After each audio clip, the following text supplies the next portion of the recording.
Morning. So, President Joe Biden announced that he was pardoning some number of people federally convicted for quote-unquote simple possession of marijuana. I think the reaction to that has been largely positive, and I think that's reasonable.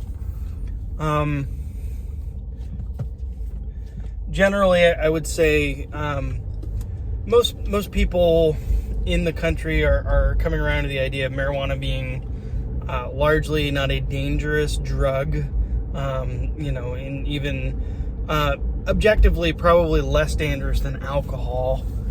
And so I think that's kind of where things are headed. We're headed towards some sort of federal decriminalization of marijuana, and that's probably appropriate. However, I do have some thoughts on the matter. Of course, the fact that, some number of people are being used as a political football, in October, just before the midterms, it leaves a bad taste in the mouth. Of course, coming from the same people that felt like migrants being bused to sanctuary cities or flown to sanctuary cities was inappropriately using people as a political football. In that case, those folks were, consenting to board that transportation and go to those places, some of the richest places in the world, which should be able to easily accommodate them. And so, is that a political stunt? Maybe. Is it effectively highlighting a problem? I think so. Whereas, you have people in prison who, absolutely, I'm sure they would like a pardon. But this is not a matter of, people showing up uninvited and then figuring out where we're going to put them. This is people who've been convicted of a crime who are being released, right? Who are being pardoned, who are having that record erased. And it begs the question, what care is being taken to vet who is being released? And just based on prior performance from this administration, I would venture to say not. I would say they probably just generate a list. Who's been incarcerated? What is the maximum number of people we can pardon for this particular crime? Because we want to be able to say thousands of people are being released and pardoned. I'm sure if they had wanted it to be tens of thousands, they would have said so if that's what they could have managed. But in the video, Biden said thousands and not tens of thousands. So if it was in excess of 20,000, I'm sure they would have said tens of thousands. So we're talking probably somewhere less than 20,000 people, which is not an insignificant number of people. For, what amounts to, maybe a violation in many states, if that, federal convictions for possession, that is, I would say that is extreme. And again, reasonable, but what care is being taken to look at the specifics of each of those thousands of people's cases before they're released? And I will not be the first person who've made the point, how many of them took plea deals and pled down more serious charges, maybe violent charges, for the lesser possession charge that carried a lighter sentence. How many of them have previous convictions for things other than possession, right? And this is largely in the same vein as another video I made talking about the homicide problem in Portland and how that is connected to the car theft problem, right?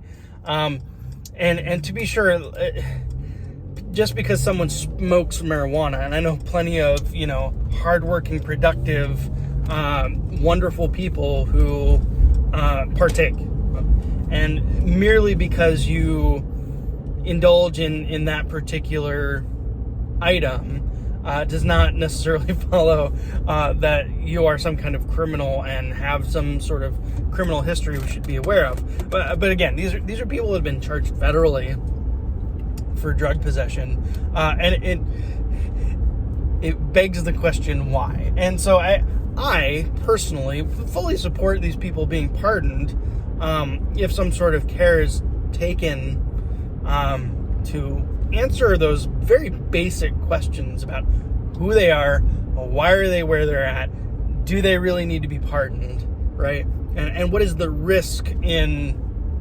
granting this presidential pardon? Or at the very least, and something I also have no confidence is going to happen, a follow-up in a year, right?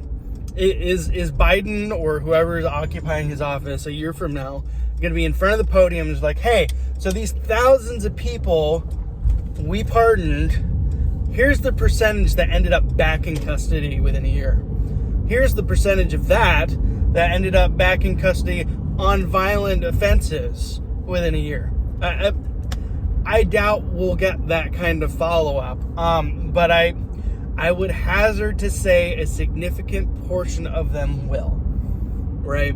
And so what kind of damage, careless damage, is going to be inflicted on the American public because of what amounts to an October PR stunt immediately preceding the midterms, right? And again, this is, when I say toxic empathy, this is exactly what I'm talking about. It's that feel good, sounds nice, surface level, of course everybody would agree with this kind of policy that does not take enough care and effort to actually look at possible unintended consequences. And it's the attitude is like, well, we have to do something. No, we don't have to do something.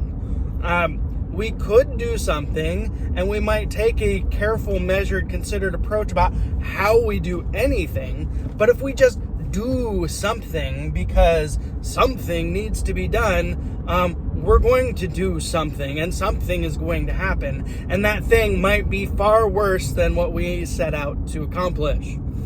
And then we will have further problems, which of course government will come up with new and inventive ways to try and quote unquote help solve the problem, because now we have to do something about the problem that government created in the first place.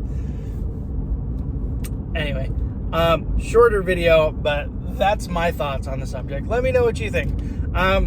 Should marijuana be decriminalized? Should these pardons go through? How careful do you expect this administration's being about who they're releasing?